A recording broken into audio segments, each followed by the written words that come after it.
should you become a PE? Should you get your professional engineering license?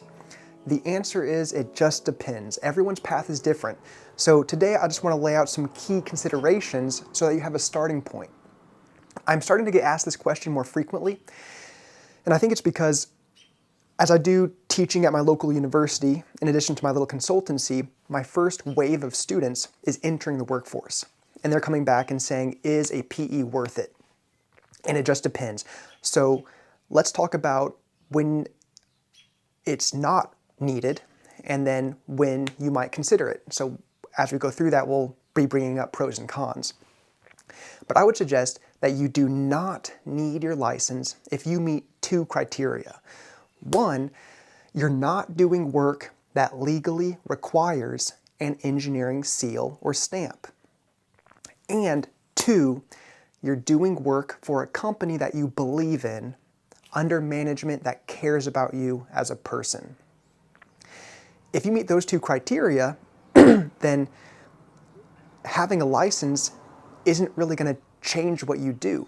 So there's no need to invest the time and money and stress of getting your license.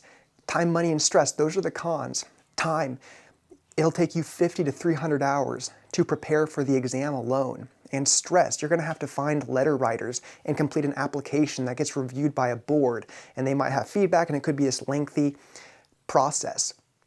Money, it's going to cost a few $100s to take the exam. And there's also going to be application processing fees. I forget what all the fees are. It's hundreds of dollars. And that's the camp where it's not needed.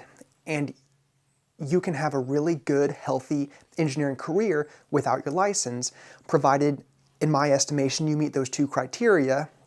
Your job doesn't legally require you to have a seal, and you have a really healthy employment relationship, and you can see it going on into the future as being a healthy employment relationship.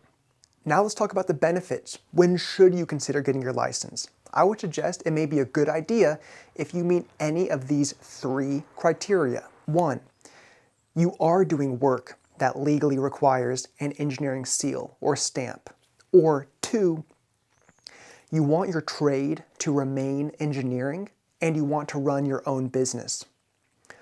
Or three, you feel trapped at work. Maybe it's a toxic environment and you want to transform your career.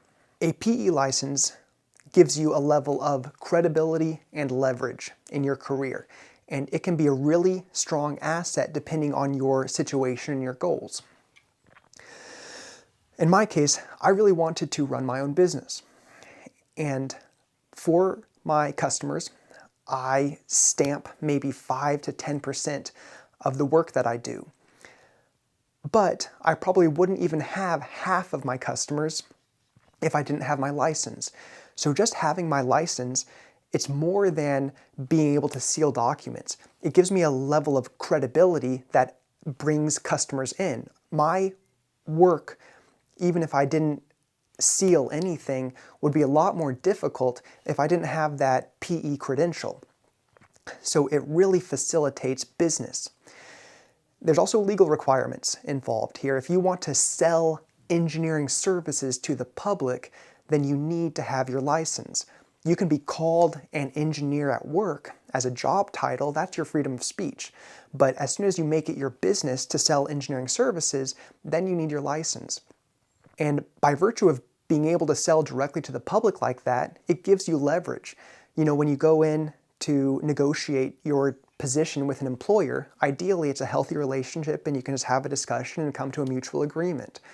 But if you're in a dog-eat-dog, toxic employment relationship and you have to play hardball, then it's always a good idea to come in with a job offer so that when you put your demands on the table, you don't have to bluff. And if you don't get what you want, you can leave. And if you have your license, then you don't have to wait until another parent company gives you a job offer to call you an engineer. You can step outside the building and you're an engineer and you can sell services to the public. And so that leverage is always in your back pocket. So anyways, good luck and let me know how it goes.